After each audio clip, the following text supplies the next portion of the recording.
Oh, pantas aja gue ekstrovert. Soalnya kan golongan darah gue O. Ya gue Virgo sih, jadinya realistis banget pasti orangnya.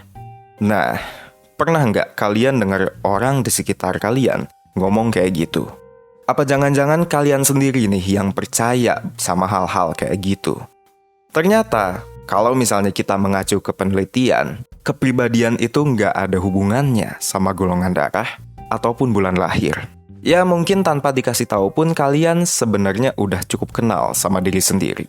Katakanlah, lo mungkin merasa lo pendiam, bawel, peduli sama orang, realistis, dan sebagainya. Tapi udah seberapa jauhkah lo kenal sama kepribadian kalian sendiri? Padahal dampak negatifnya kerasa banget loh kalau misalnya kamu nggak kenal secara mendalam sama kepribadian kamu sendiri. Bisa jadi nih, nanti kamu nyesel di tengah jalan karena salah ambil jurusan misalnya. Atau salah ambil tempat kerjanya nggak cocok ternyata untuk kepribadian yang kamu punya. Itu bisa banget terjadi. Kepribadian dapat mempengaruhi pemilihan jurusan mana yang lebih tepat untuk kamu. Tempat kerja mana yang lebih tepat untuk kamu. Nah, kalau misalnya kamu nggak mau hal tersebut sampai terjadi, saran aku ikutin deh coba tes kepribadian MBTI. Apa tuh? Nah, kalau misalnya kalian pengen tahu, stay tune di video ini. Karena di sini akan dijelasin soal tes kepribadian MBTI.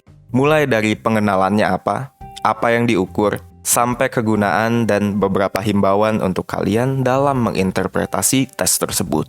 Pas udah selesai nonton, jangan lupa untuk like video ini dan subscribe channel 1%.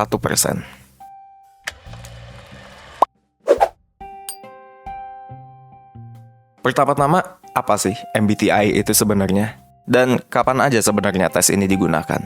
Tes MBTI ini kepanjangannya adalah Myers-Briggs Type Indicator. Tes ini adalah tes kepribadian yang didesain untuk mengidentifikasi tipe kepribadian, kekuatan dan kelemahan, juga apa yang disukain, nggak disukain secara umum sesuai dengan kepribadian kalian. Di MBTI, pertama-tama kamu bakal mengerjakan kuesioner yang berisi pertanyaan-pertanyaan soal apa sih yang biasanya kamu lakuin dan cara kamu berpikir dalam memandang suatu masalah. Dari hasil tes ini, diperoleh 4 rangkaian huruf yang merepresentasikan kepribadiannya kita. Misalnya ENFP atau INTJ misalnya. Dari namanya udah pasti tahu lah bahwa yang nyiapin tes ini namanya adalah Myers dan Briggs. Emang mereka ini siapa nih pertanyaannya? Jadi Catherine M. Briggs dan putrinya Isabel Briggs Myers mengembangkan tes MBTI ini selama Perang Dunia yang kedua. Dan pertama dipublish itu tahun 1960-an.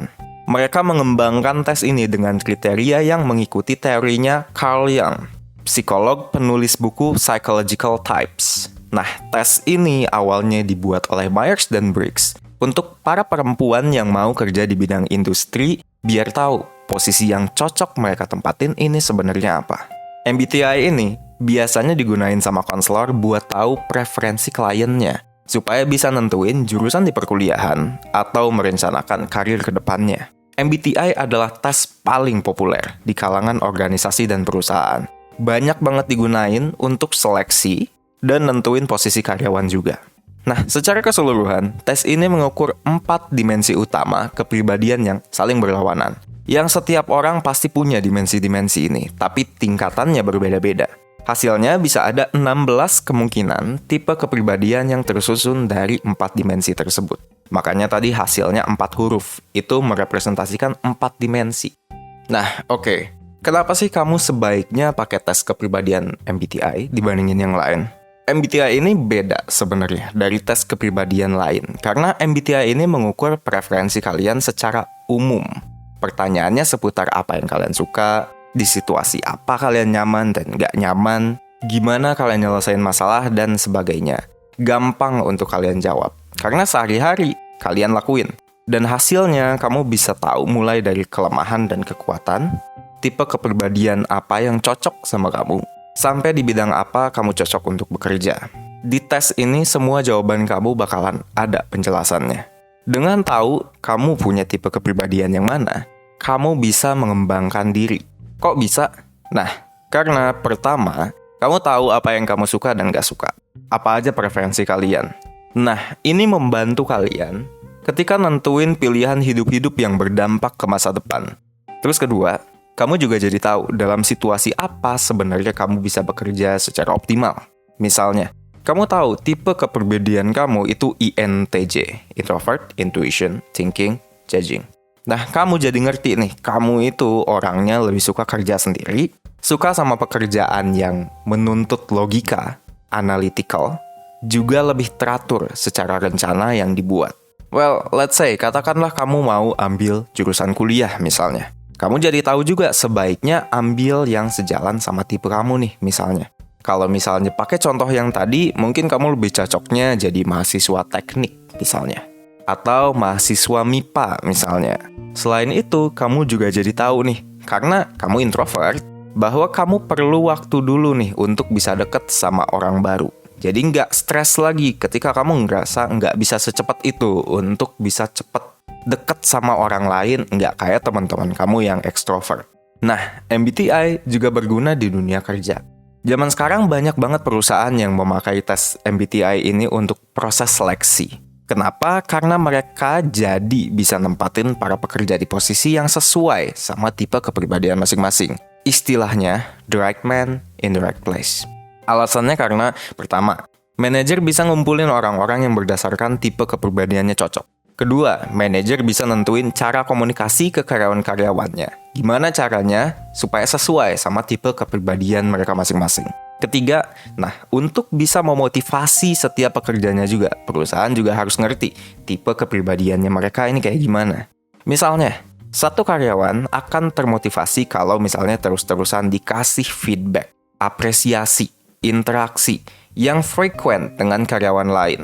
Tapi karyawan satu lagi mungkin malah nggak suka kalau misalnya kebanyakan apresiasi. Dan malah sukanya dikasih instruksi yang jelas dan feedback yang straightforward aja.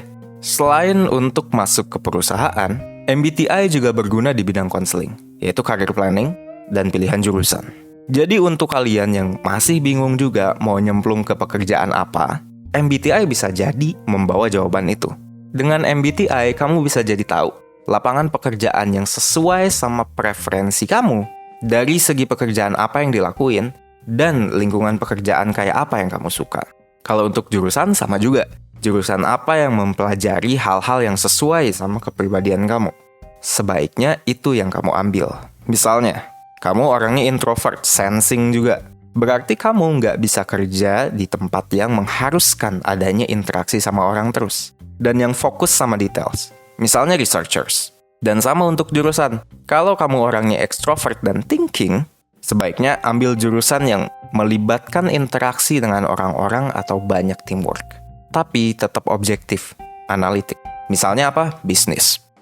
Oke. Terus setelah tahu kenapa sebaiknya kamu pakai tes MBTI ini buat tes kepribadian, pertanyaan selanjutnya adalah, sebenarnya gimana sih cara si MBTI ini ngukur kepribadian kamu?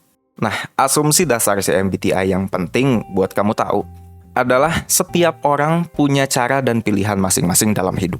Dan cara-cara ini bisa dikelompokkan ke dalam 16 tipe kepribadian yang ditentuin dan diukur berdasarkan 4 dimensi. Apa aja 4 dimensi yang diukur di MBTI nih? Pertanyaannya. Pertama, extraversion dan introversion. Dimensi ini ngejelasin gimana kalian merespon dan bereaksi dengan sekitar. Fungsinya sumber energi. Orang-orang extroverts memperoleh energi setelah menghabiskan waktu dengan orang lain. Spontan, mereka biasanya. Nah, kalau introverts, mereka memperoleh energi biasanya setelah me time. Dan sukanya itu mikir sendiri dibandingin bareng sama orang lain. Misalnya nih, kalau misalnya kamu tipe orang yang extrovert kayak gue, lo lebih suka rapat itu pakai brainstorming. Karena mereka bisa spontan nyampein ide cepet gitu. Kalau misalnya introvert, mereka lebih suka mikirin sendiri dulu, udah dapat semuanya, baru masuk ke rapat. Itu ada bedanya. Yang kedua, sensing dan intuition. Dimensi ini jelasin gimana caranya kalian bisa menerima dan ngumpulin informasi dari luar. Fungsinya perceiving. Orang yang lebih tinggi di sensing ini bisa ngandelin indera-inderanya di dalam mengumpulkan informasi. Kalau misalnya tipe intuition, mereka ini lebih merhatiin arti, lebih mikirin kemungkinan di masa depan. Mereka lebih inget-inget kesan apa yang muncul, bukan detailsnya. Misalnya, dalam menyampaikan opini, orang tipe sensing biasanya cukup straightforward. Kalau misalnya intuition, dia suka pakai kata-kata puitis, dia suka pakai kata-kata simbolik. Nah, yang ketiga, thinking dan feeling. Dimensi ketiga ini ngejelasin gimana kalian membuat keputusan. Fungsinya judging. Nah, dimensi ini terutama yang feeling nih, suka disalahartiin. Jangan samain feeling ini dengan emosi. Semua orang pasti punya emosi. Kalau misalnya emang lagi berurusan dengan memutuskan sesuatu, terlepas dari dimensinya dia thinking atau feeling. Bedanya, orang yang lebih tinggi di thinking mengambil keputusan berdasarkan logic, analisa, fokus sama data and facts. Kalau yang tipe feeling, mereka akan mempertimbangkan apa yang orang lain peduliin dan berusaha untuk melihat sudut pandang orang lain yang terlibat. Mereka dipandang sebagai orang yang peduli. Misalnya, di keadaan kelompok yang nggak kondusif, orang tipe thinking bakal step out dan mikir solusi sendiri yang terbaik, biar masalahnya selesai. Kebalikannya, tipe feeling bakalan ngomongin bareng-bareng dan merhatiin gimana biar kelompoknya bisa tetap harmonis. Nah, yang terakhir, judging dan perceiving. Dimensi ini jelasin gimana kalian dilihat sama orang lain. Fungsinya lifestyle. Kalau yang tipe judging, mereka terlihat sebagai orang yang terencana, rapi, suka buat to-do list, kayak gitulah. Untuk tipe perceiving, kebalikannya, dilihatnya sebagai orang yang fleksibel, spontan, lebih terbuka sama hal-hal yang baru. Tapi kadang-kadang dilihatnya sedikit urakan juga. Misalnya dalam bekerja, orang tipe judging lebih suka dikasih deadlines dan instruksi yang detail. Kalau tipe perceiving lebih suka waktu yang fleksibel dan improve sendiri gimana cara ngerjainnya. Nah, MBTI emang berguna banget. Tapi kamu harus ingat bahwa hasil tes ini bisa aja berubah seiring berjalannya waktu. Mungkin ada yang dulunya perceiving, tiba-tiba ambil tes lagi jadi judging. Terus ada yang dulunya introvert, ambil tes lagi jadi extrovert. Kenapa ini bisa terjadi? Well, karena kamu emang sebenarnya cuma punya satu tipe kepribadian yang dominan. Tapi, kamu tetap punya kepribadian yang lain yang mungkin bisa jadi dominan seiring kamu berkembang. Tapi sebenarnya itu adalah salah satu kritik terhadap MBTI, ketidakkonsistensiannya. Jadi itu harus kamu perhatiin juga dan pikirkan bahwa salah satu kelemahannya adalah, well, dia nggak konsisten. Nah, sekarang tahu kan? Apa itu tes MBTI dan pentingnya kamu tahu tipe kepribadian kamu? Nah, kepribadian emang gak bisa diukur dengan satu jenis alat ukur aja. Tapi, kalau menurut gue sendiri, MBTI udah cukup menggambarkan diri kamu. Dan akan sangat ngebantu kamu untuk mengembangkan diri menjadi lebih baik. At least 1% setiap harinya. Nah, kalau misalnya kamu ngerasa video ini berguna dan menjawab pertanyaan-pertanyaan kamu coba bisa buka 1%.net/tes-kepribadian dan coba cek fitur MBTI-nya kita. Terus coba kerjain deh assignment-nya. Lo bisa mengenal diri lo lebih dalam di situ. Setelah ngerjain, kalau misalnya kamu mau diskusiin dan mungkin membahas hasil tes MBTI kamu bisa juga daftar mentoringnya 1%. Di situ kamu bisa bahas hasil tesnya bersama mentor-mentor yang udah ahli di dalam bidangnya. Dan dari sana kamu bisa jadi tahu kayak apa sebenarnya yang kepribadian tersebut implikasinya ke dalam kehidupan lo seperti apa. Dan selain itu bagaimana caranya kamu bisa maksimalin keadaan kamu yang sekarang dengan kepribadian seperti itu supaya kamu bisa mencapai tujuan-tujuan hidup kamu. Dan selain itu mentor 1% bisa bantu lo juga buat menyelesaikan masalah hidup yang mungkin masih susah buat lo selesaikan dengan arahan yang objektif. Nah, arahan tersebut salah satunya akan berdasarkan tipe kepribadian kamu. Jadi kalau misalnya lo mau cek soal mentoringnya 1%, lo bisa cek di description box. Ada link di situ, udah gua taruh, lo bisa akses itu untuk daftar ke mentoringnya 1%. Gua Vicky dari 1%, semoga lo tetap sehat di sana walaupun ada wabah yang sedang menerkam. Thank you for watching, see you in the next video.